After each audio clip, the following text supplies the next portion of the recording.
Bem-vindos a mais uma aula de Geografia. Hoje nós vamos falar sobre o desenvolvimento do capitalismo. Vamos tratar das etapas do sistema capitalista e suas características, crescimento econômico capitalista e expansão das empresas multinacionais. O capitalismo é um sistema econômico que começou a se desenvolver na Europa a partir da segunda metade do século XV. E gradativamente substituiu o feudalismo, sistema econômico que predominava em todo esse continente. A partir daí, o capitalismo se expandiu territorialmente até abranger praticamente o mundo todo. O país em que esse sistema mais avançou, sobretudo na fase industrial, foi o Reino Unido, onde ocorreu a primeira revolução industrial. Na imagem acima a gente vê as principais características do capitalismo, né? O capitalismo e seus principais objetivos, que é a produção e ampliação dos mercados consumidores e a obtenção de lucro, a organização e o funcionamento do capitalismo. Primeiro, propriedade privada ou particular. As terras e os meios de produção têm donos. Em muitos países, o Estado também possui empresas chamadas de estatais. Segundo, concorrência.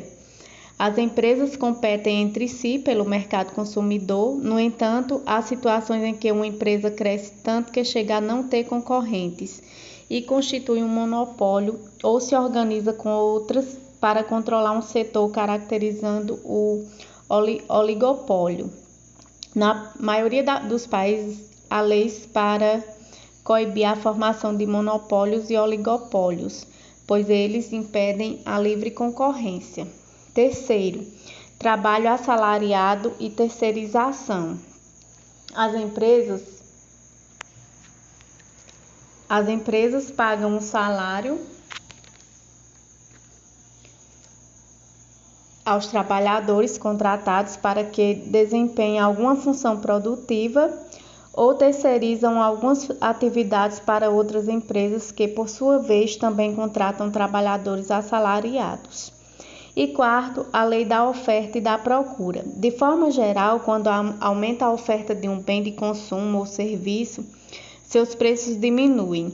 Em contrapartida, quando a procura é maior do que a oferta, os preços sobem. Os monopólios e oligopólios podem interferir na formação de preços, em geral para cima. Por isso, como vimos, eles são coibidos. O Estado também pode exercer influência, por exemplo, ao conceder incentivos fiscais para setores em que deseja ampliar a oferta de bens ou serviços, contribuindo para reduzir seus preços. O capitalismo é caracterizado pela alternância de períodos de expansão e de contração da atividade econômica.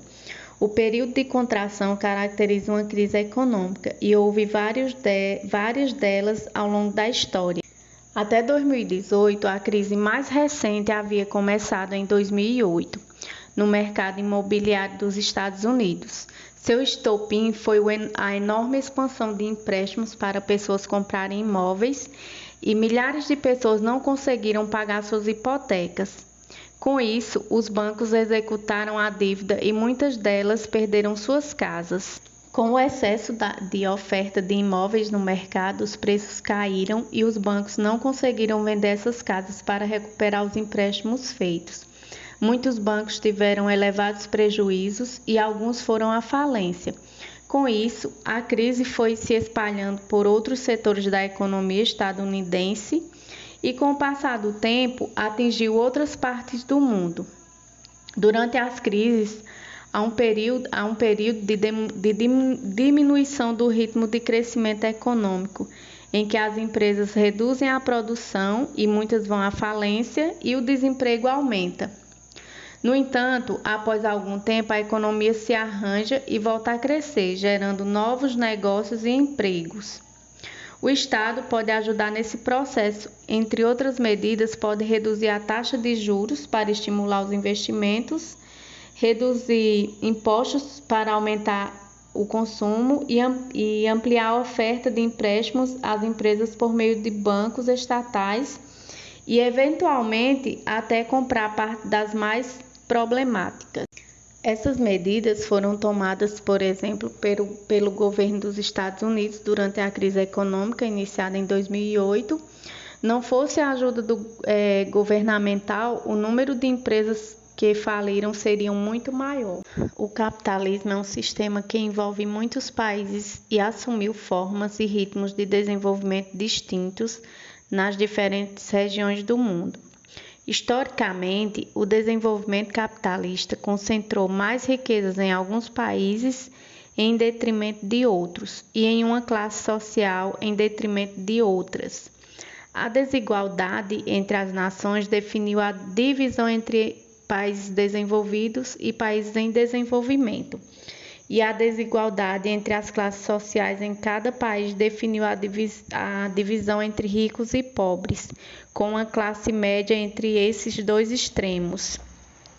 Essa camada social intermediária é maior nos países desenvolvidos e menor nos países em desenvolvimento, embora esteja aumentando em muitos deles, com destaque para a China e a Índia, as economias que mais crescem no mundo atualmente. O Estado exerce papel fundamental ao minimizar essas desigualdades.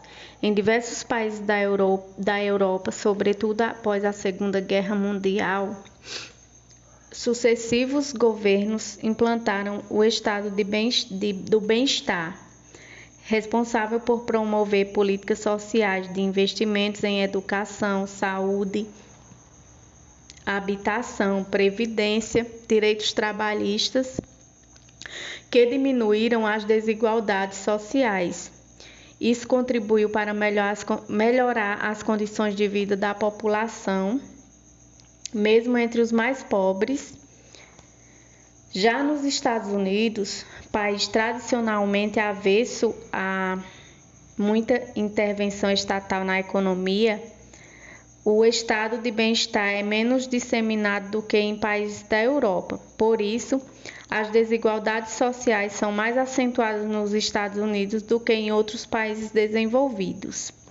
Nos países em desenvolvimento, como os do continente asiático, latino-americano e, sobretudo, africano, onde as políticas sociais de forma geral foram insuficientes, as desigualdades sociais são maiores, a classe média é reduzida e há muito mais pobres entre a população, quando os comparamos com países desenvolvidos, mesmo com os Estados Unidos.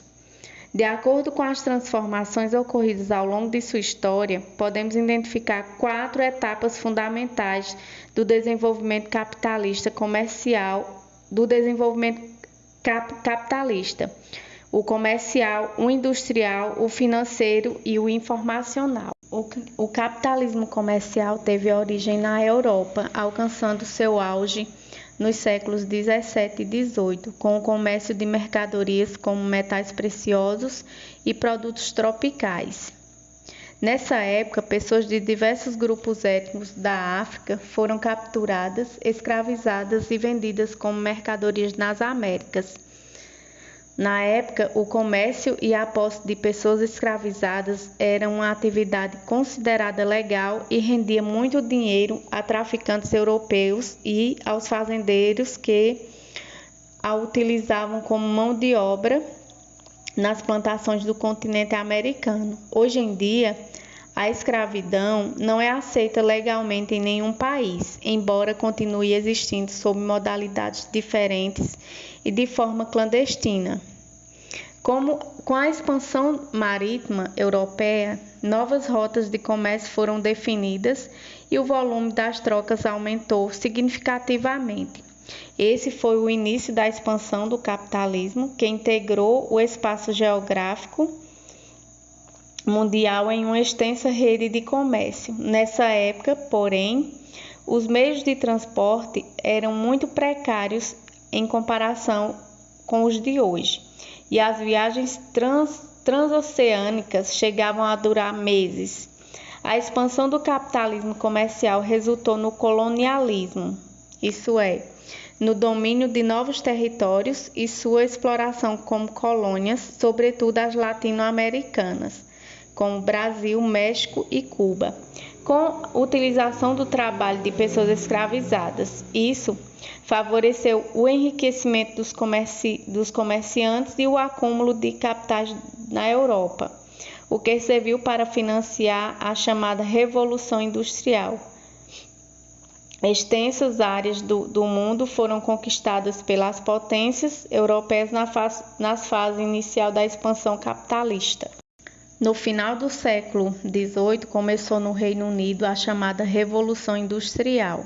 Foi denominada Revolução porque as profundas mudanças ocorridas no modo de produção interferiram em vários outros setores da vida das sociedades, principalmente o econômico. Entre essas mudanças estavam o desenvolvimento do processo industrial, com base na máquina a vapor, a utilização do carvão mineral, o aumento na utilização da mão de obra assalariada e do número de fábricas, além do crescimento urbano. Essa nova etapa do desenvolvimento capitalista ficou conhecida como capitalismo industrial. O lucro dos capitalistas concentrou-se na produção industrial, ou seja, na produção de bens destinados à comercialização, e não apenas da compra e venda de mercadorias trazidas das colônias, como acontecia na fase anterior. A primeira revolução industrial foi marcada pela atuação predominante do Reino Unido, que ao longo dos séculos XVII e XVIII, devido ao domínio do comércio, transformou-se na maior potência econômica mundial. As principais indústrias dessa primeira fase da Revolução Industrial foram a têxtil, a siderúrgica, a naval e mais tarde a de material ferroviário. O crescimento das ferrovias foi um importante fator para a expansão do capitalismo na Europa e depois em outros continentes, apesar de nessa época os trens andarem a cerca de 30 km por hora. O aumento da concorrência e a necessidade de conquistar novos mercados, bem como a busca de matérias-primas e fontes de energia, exigiram uma nova fase de expansão capitalista chamada imperialismo. Essa fase culminou com a conquista e a ocupação de extensos territórios na África e na Ásia. No decorrer do século XIX, o processo de industrialização, que era muito concentrado no Reino Unido, atingiu outros países como a França, a Alemanha, a Itália, os Estados Unidos e o Japão. Com isso, os mercados se ampliaram, novos ramos industriais foram criados, novas fontes de energia foram utilizadas e as cidades cresceram mais aceleradamente. Iniciava-se a segunda fase da Revolução Industrial, liderada pelos Estados Unidos, que no fim do século XIX haviam se transformado na maior economia mundial. A Alemanha também teve um papel importante nesse período, especialmente nos setores químico, farmacêutico e automotivo. Uma importante característica dessa etapa foi a fusão do capital das indústrias com o dos bancos, por isso chamada capitalismo financeiro. Os bancos aumentaram seus lucros e ganharam importância, assumindo o controle de muitas empresas industriais e comerciais, e muitas dessas, por sua vez, criaram bancos. No final do século XIX, com a invenção e o aperfeiçoamento do motor a combustão interna movida a gasolina e a diesel, abriu-se um vasto campo para o desenvolvimento da indústria automotiva e, consequentemente, da indústria petroquímica. No século XX, a utilização do petróleo superou a do carvão como principal fonte de energia. Foi nesse contexto que cresceu a importância do Oriente Médio como produtor e exportador de petróleo, sobretudo após a Segunda Guerra Mundial, pois a Europa não dispunha de reservas importantes desse combustível fóssil e os Estados Unidos logo passaram a consumir mais do que produziam. Em 1938, uma empresa estadunidense começou a explorar petróleo na Arábia Saudita, país que viria a se tornar o maior produtor mundial desse recurso natural. Na primeira metade do século XX, a expansão capitalista foi temporariamente desacelerada durante a Primeira Guerra Mundial e principalmente durante a Segunda Guerra Mundial. As principais potências econômicas, sobretudo as europeias, palco principal do conflito, estavam concentradas no esforço da guerra, e isso reduziu o comércio internacional e a expansão das empresas pelo mundo. A ocorrência da primeira grande crise econômica de 1929 a 1933 também dificultou a expansão capitalista, porque provocou uma grande recessão, levando muitas empresas à falência e aumentando fortemente o desemprego, o que consequentemente reduziu o consumo de bens e serviços, agravando a crise. No pós-guerra, com a recuperação econômica de muitos países e os novos avanços tecnológicos característicos da terceira revolução industrial ou revolução informacional, gradativamente se desenvolveu a etapa informacional do capitalismo, que se estende até os dias de hoje. A terceira revolução industrial ou revolução informacional estimulou a globalização. E de que forma isso aconteceu? No período pós-guerra, a competição entre os grandes grupos econômicos intensificou-se e, para superar os concorrentes, muitas empresas passaram a fazer grandes investimentos em pesquisa científica e desenvolvimento tecnológico. Para tanto, receberam a ajuda dos estados, onde estavam sediadas, que também fizeram grandes investimentos em educação e ciência. Esse conjunto de esforços produziu importantes avanços técnicos científicos, principalmente a partir do fim da década de 1970. Assim, foram desenvolvidos novos ramos industriais e de serviços que tiveram um crescimento acelerado, como a informática, a robótica, as telecomunicações e a biotecnologia. Os computadores tornaram-se comuns em indústrias, lojas, bancos, serviços em geral e também em residências. Os robôs passaram a ser cada vez mais utilizados nas fábricas, especialmente em países desenvolvidos, aumentando a produtividade das empresas. Esses avanços tecnológicos criaram novos tipos de trabalho, mas também fizeram desaparecer muitos outros. A robotização, sobretudo, gerou muito desemprego estrutural ou tecnológico. Muitos tipos de trabalho se perderam devido ao avanço tecnológico e não são mais recuperados. Nesse processo, muitas profissões desapareceram, embora tenham surgido novas, mas que exigem maior grau de qualificação do trabalhador.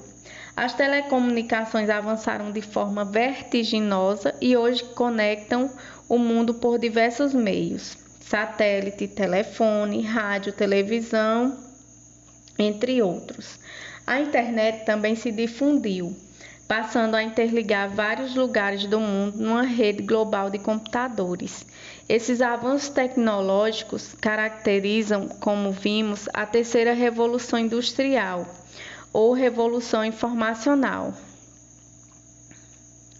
cujos países líderes são os Estados Unidos, o Japão e a Alemanha, embora também hajam países em desenvolvimento como a China e a Índia, destacando-se em ciência e tecnologia. É cada vez maior a necessidade de investir em pesquisa científica e tecnológica para conceber, produzir e vender mercadorias. As técnicas exigidas para desenvolver e produzir chips, robôs, computadores, telefones e celulares medicamentos, automóveis ou mesmo produtos mais simples são cada vez mais sofisticadas.